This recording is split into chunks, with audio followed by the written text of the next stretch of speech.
welcome to this episode of No Free Lunch, Economics for a Fallen World. In this episode, we're going to talk about trade and trade between countries or between parties. So, Dr. Heyman, many economists are in favor of free trade, but then you hear some that are not in favor of trade. Can you unpack that for us a bit? Sure. I would say that most economists would be in favor of free trade. Generally, there may be some qualifications they'd make. It's generally the public that doesn't like it, or the special interest that doesn't like it so much. And really, trade this falls out of what we talked about early on at an individual level. Every trade creates value, and so we found that hey, if I trade with you something, if it's a voluntary trade, by definition, you think that what I'm giving you is worth more than what you're giving me, or you think we're better off. We both think we're better off. Now, we said that's ex ante before the fact. We could be disappointed. We could buy some import, for instance, that's a piece of junk, but we don't know that till when we make a trade. We think we're better off.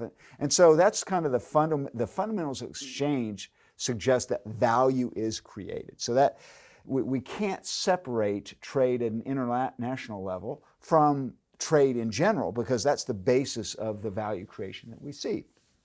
And so it's just a simple matter to go from there. If I trade from you, and you live here I think in Jamestown. We're both around Cedarville, Ohio. I live down in Spring Valley, Ohio. But if I trade with you, Spring Valley and Ohio, that could be foreign trade. There could be a line in between. There's no distinction. If I trade with somebody in Indiana, there's no distinction. And it doesn't get any different if I trade with someone in China or Australia. That value is going to be created because both sides to the exchange think that they would be better off with trade, or they wouldn't do it. Another important distinction that we need to make is that nations never trade.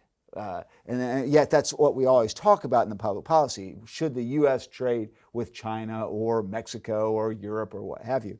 The U.S. never trades with China. An individual merchant or firm in America may trade with an individual firm or individual in China, but that doesn't mean that countries change. They just happen to live. So borders don't really make a distinction in economics. So how does that work out? We do have some charts from the book that we should probably go with it. Take this and talk about it a little bit more formally, and this is in answer to your question why economists think this way. So imagine this situation that we have on the left with a domestic market, and it could be any product. Notice we haven't labeled any good or service that we have. And you can recall from previous videos how we made this distinction between what we called the consumer surplus and the producer surplus. And this fell out of the fact that every person on the demand curve, there would be a marginal buyer that would be representative of a quantity on the demand curve. That person would have been just willing to purchase the item at that price if they would have had to pay that price. However, based on the market forces, they will get it at a much cheaper price. All of these individuals would have been willing to pay all the way up at this price, yet their market price will be much lower. And we said that's a surplus. There's a consumer surplus. In economics, we tend to call that welfare economics. That's distinct from the welfare programs that we talk about from a public policy measure. So there's some sort of welfare, there's some benefit that accrues to consumers. Likewise, the producers, there's a whole range of very efficient producers down here that would be willing to supply at a much cheaper price. And as the price gets higher, more marginal producers would be able to come online and be able to produce profitably. And they would be willing to produce at each one of these prices. Or alternatively, you could say, as costs increase for some firms, they would be willing to expand production to more costly resource inputs. It's the same situation both. But the point would be, they would be willing to supply at these much lower prices, yet the market price will be much higher, and we get this producer surplus. So that's first that kind of recap of what we talked about earlier. There's a social surplus that accrues in terms of what goes to the consumer in this green line or triangle, and then the blue triangle to the producers. The total of that is the total surplus, and these are what we call the gains from trade. So we like this. But what if we could make this bigger? And that's what free trade allows us to do. In the absence of free trade or trade more broadly, and if we're forced to trade just locally. Then when we trade more broadly, we expand it to other producers who may be lower cost producers. Likewise, if we have we'll get to that in a subsequent video, if we have a comparative advantage, we may be able to expand to additional consumers, so producers could benefit. In this particular example, I'm going to say that we have less efficient producers, because that's what typically in public policy we're concerned about. We've got, say, a steel factory in the U.S. and it's being undercut by Chinese steel manufacturers. But if we have a domestic price that would be associated with the steel market, in my hypothetical example, if we can now buy at the world price by getting imports, that price is going to be cheaper, and that by definition would be the only way we would want to buy from the rest of the world, is if it were a cheaper price. Now we're going to move along our demand curve to a much lower price, the world price we see here. And notice what's happened to our overall surplus. This consumer surplus has become much larger. Now note to audience, these triangles aren't exactly to scale, but it's still illustrative for what we're trying to do. It's a much larger area, but what's happened?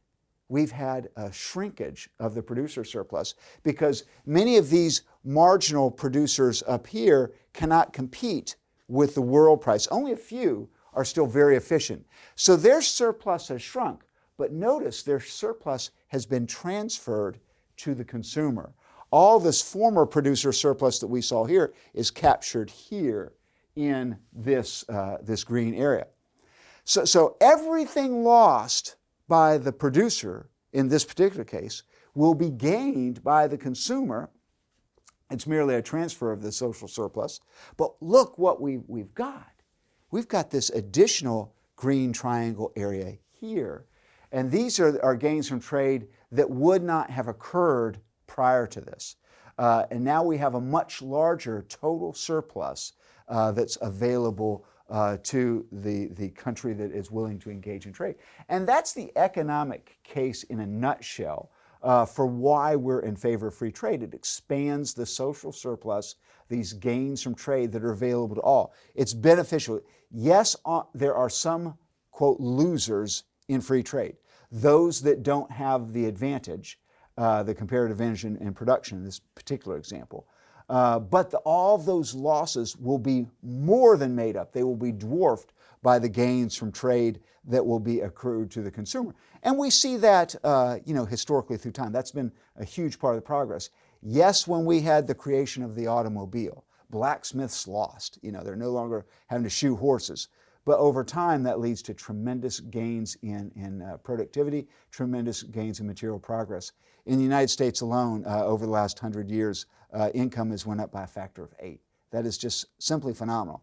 And it's largely through the expansion of markets, free trade, and globalization. So those are some of the reasons why.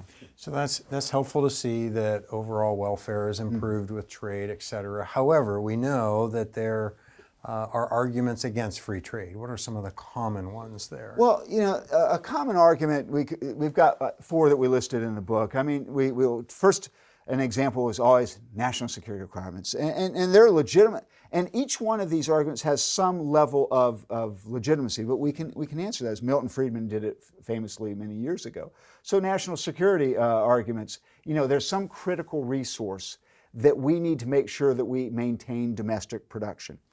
And economists will say, yeah, there may be real national security requirements, but let's first see, are there less harmful ways to meet those national security concerns rather than restrict trade? So for instance, can we stockpile the good in question?